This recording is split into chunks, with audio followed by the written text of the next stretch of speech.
All right, let's jump right into this explainer.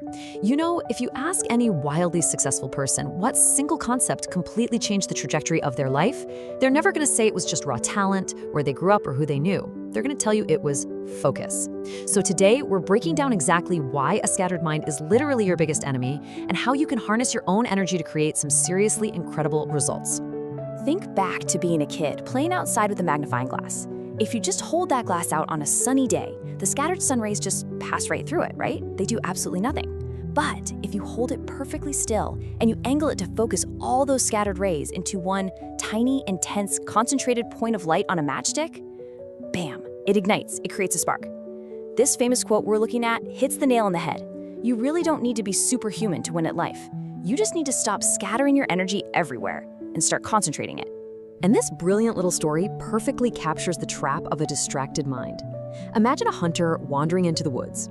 He spots a rabbit, draws his bow back, and just as he's about to let the arrow fly, he sees a deer. So he drops his aim on the rabbit and locks onto the deer. But right before he shoots, this massive barrasinga, a huge swamp deer, walks by. So he switches again. Next thing you know, he spots an elephant. The guy spends his entire day just running from one target to the next, constantly abandoning his goal for something that looks slightly bigger or better. And you know how the story ends. The sun goes down and he goes home exhausted, starving, and totally empty-handed. So what does our hunter do when he drags himself home with nothing? He complains. He says, "Man, my luck is just terrible today." And honestly, we do the exact same thing. When we fail because our minds are scattered, we're so quick to blame our kismat, our luck, our destiny, our circumstances. We tell ourselves the whole world is just out to get us. But the harsh truth here, and the extreme ownership we need to take, is that failure wasn't about bad luck. Actually, scratch that. It was entirely about a chronic lack of focus. You simply can't hit a target if you keep changing what you're aiming at.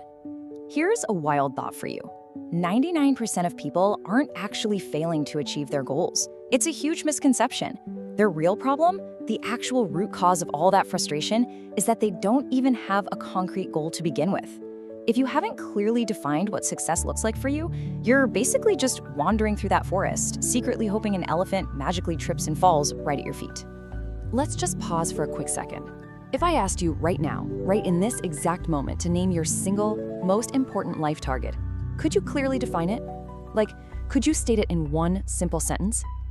Most of us just offer up these vague ideas like, well, I want to be rich, or I just want to be happy. But guys, those aren't targets, those are just wishes.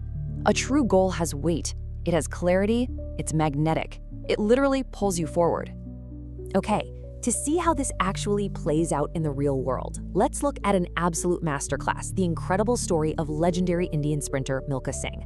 His journey perfectly demonstrates how to take junoon, which means this deep, burning, unbreakable passion, and channel it into tangible, escalating targets.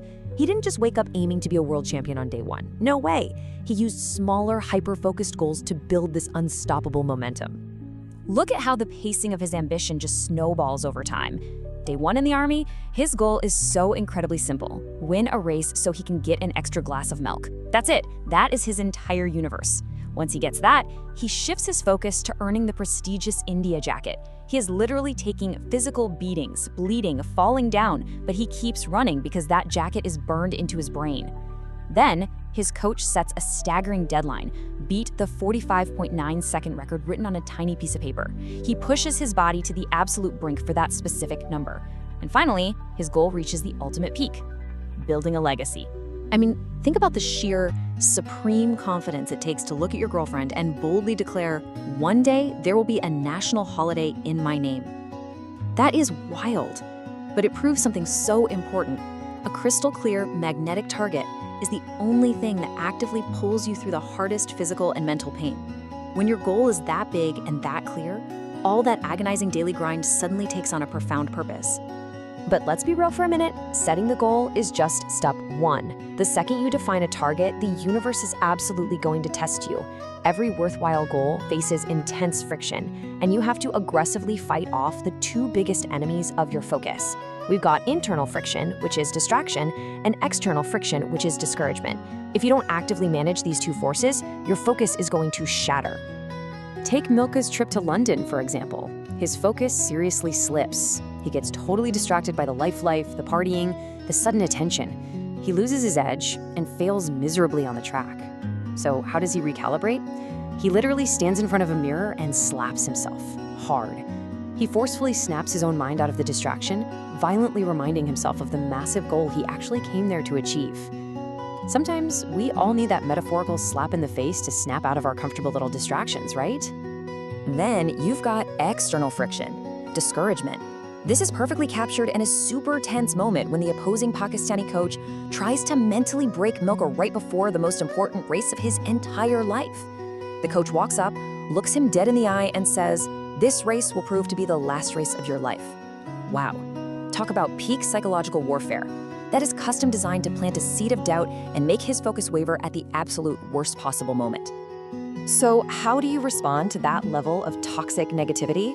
Well, a fiercely focused mind doesn't absorb the doubt. It uses that negativity as pure high-octane fuel. Milka's response is legendary. He flips the discouragement entirely, looking back and stating calmly, "I will run it like it is my last." Boom. He takes their attempt to break him and turns it into the exact motivation he needs to win. That right there is the armor of laser focus. Evolving your goals means fundamentally evolving yourself and constantly raising your personal standards.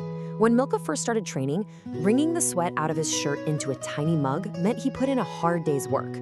But as his goals got bigger, his output had to match. He couldn't rely on those old standards anymore. He pushed himself until he was wringing his sweat into a full-sized bucket. Listen, if you're aiming for a level 10 goal, you literally cannot operate with level 4 effort. You have to consciously demand more from yourself every single day. Winning 77 out of 80 international races, yeah, that wasn't luck, that wasn't kismet. It was the direct byproduct of these pillars: unwavering laser focus, continuously raising the bar, and, this is a big one, deeply valuing your mentors. Even after achieving all this monumental, historic success, Milka stayed incredibly grounded. He famously laid his ultimate medals right at the feet of his coach and the army, giving them the credit for the man he became.